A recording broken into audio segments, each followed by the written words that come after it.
Masai Ujiri has taken a major risk with his first trade of this year's deadline, as it was revealed this morning the Raptors made a deal to acquire Jakob Poeltl from the San Antonio Spurs, and they dealt away Khem Birch, a protected future first-round pick, and 2 second-round picks. Now, when I made my initial reaction this morning, we weren't sure as to what those protections were, but now they have been revealed, and it indicates that Masai Ujiri is really betting on himself and betting on this Toronto Raptors team going forward, so we'll discuss those as well as the Toronto Raptors having some competition for OG Anunoby in the 3-and-D wing market. So lots of stuff to break down. Without further ado, let's jump to the first topic of discussion. The first thing we're taking a look at is the protections being revealed on those Raptors picks that the Raptors sent out to acquire Jakob Poeltl. Now, I'm still fairly high on this trade, but let's just show the protections. Let's dive into it before I give my opinion or take on it first.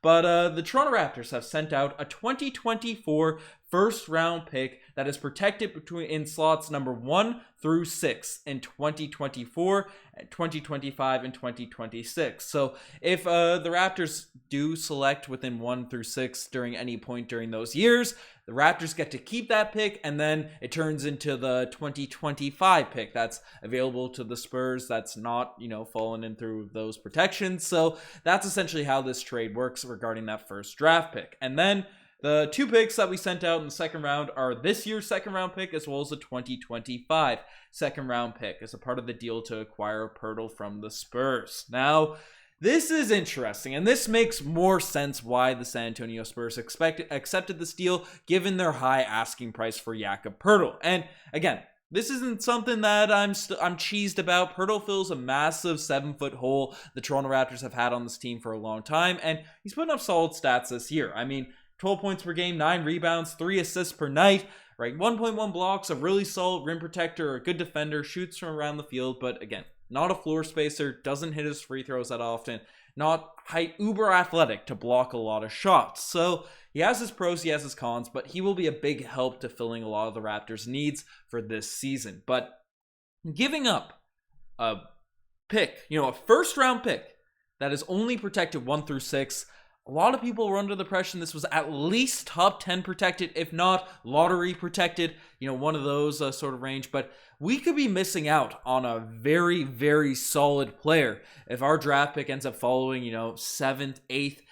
Those are the types of players, if you're in the top 10, that can be game-changing, especially with a guy, Masai Ujiri, has a track record of drafting very effectively. And the Toronto Raptors right now are in a position where obviously the season hasn't gone that great, but we have a lot of talent on the team, but we're barely in the play-in tournament for this current season. So we would be in the lottery if things didn't shake out, if we don't improve for next season. This year we will likely be in the lottery if, we don't go on a mid-season switch-up or make more moves to acquire some guys. With Jakob Poeltl, I'm hoping this team switches gears and we make a nice playoff push, but, lottery is a realistic situation, a place the Raptors could end up, and if we don't improve going into next season, this is a very, very valuable asset we're giving away for Jakob Poeltl. So, Masai Ujiri, right? I'm not frustrated by this trade right now. I'm happy Jakob Poeltl's coming in. He's a player that I'm high on to bring in. I'm glad. I'd rather trade this asset rather than a Gary Trent Jr. or someone like that.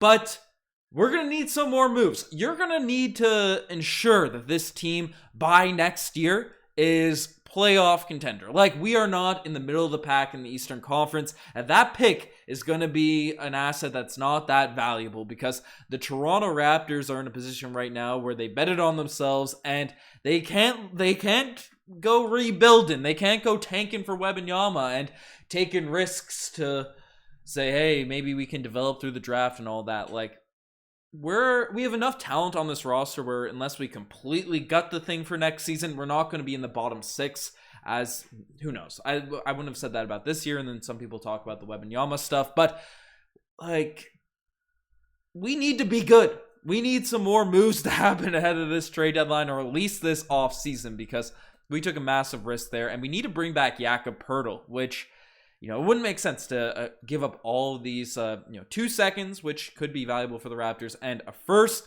for Jakob Poeltl if we're not going to be able to bring him back. So I assume Masai Ujiri has a plan up his sleeve to open up some cap space for Jakob Poeltl. Maybe he has some players in mind. He's looked at the potential offers for guys like Fred, Gary, OG Anunoby, but those guys are going to be on the open market now. So if they end up going, we have that money to acquire Yak, but we need to be in win now mode at this point, which I don't mind, right? Again, I have full faith in Masai to right this ship, right the course of this team, in the next 4 hours or at least in the off season, but things are going to have to happen fairly quickly now at this point. I'm a little bit shook. I'm disjointed right now. I'm recording this on my lunch while I'm on work, but oh man, the NBA trade deadline's been absolutely wild. And we also got some insights in terms of the team that we were contending with to acquire Jakob Poeltl. The Boston Celtics made an offer Peyton Pritchard, Danilo Gallinari, as well as multiple second round picks for Jakob Poeltl, and the Spurs ended up declining that deal. So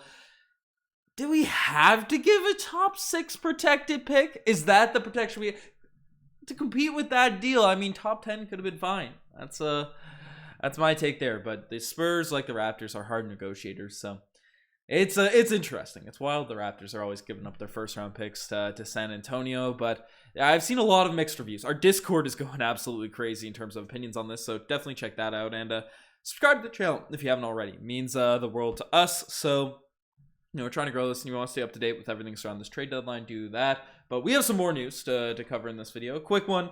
Basically, the Raptors have competition for an OG Anunoby trade, or for a competition for an OG Anunoby trade market. Before we do dive into it, I'm doing a bunch of calls to action. I'm a bit disjointed right now, as I said, but cool bet. The sportsbook, you guys know what it is. They're a sportsbook regulated in Ontario, available all across Canada, and you can bet on every single Raptors game, NBA game, and just anything sports related in general. So, they have really good odds, they have really good bets, and they have interesting futures. Something special comes up. They had bets regarding the LeBron James setting the points record in NBA history. You could bet on what happened, basically anything revolving around that. And now the Toronto Raptors shaking things up. You can bet on this team and how far they'll potentially go in this year's Eastern Conference. So definitely check out Coolbet. They've been supporting the podcast for a while now, so shout out to them for supporting the channel. But into the topic regarding OG Anunoby, and we have some competition now, as Mike Scotto reported the protections on these picks, so if it ends up being wrong,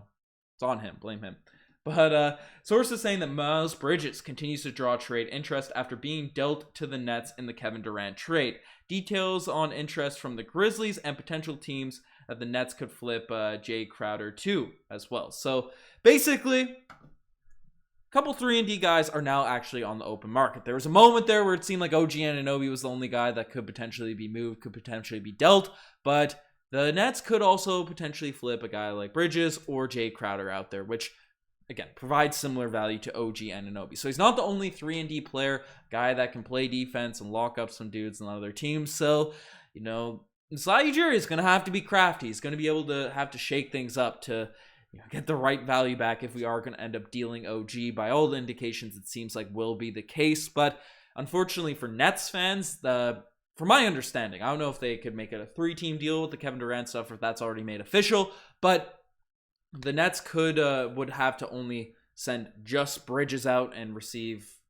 They can't add multiple players to a Bridges deal or a Jay Crowder deal following initial trade. There's a 60-day window for all that sort of stuff. So there's still that leverage there for the Toronto Raptors as we can make more creative packages, but there are some decent players. Mikal Bridges is a very, very solid 3-and-D guy in the NBA, but lots of stuff to break down, as mentioned. Subscribe to the channel if you want to stay up to date with everything regarding this Raptors team ahead of this year's trade deadline.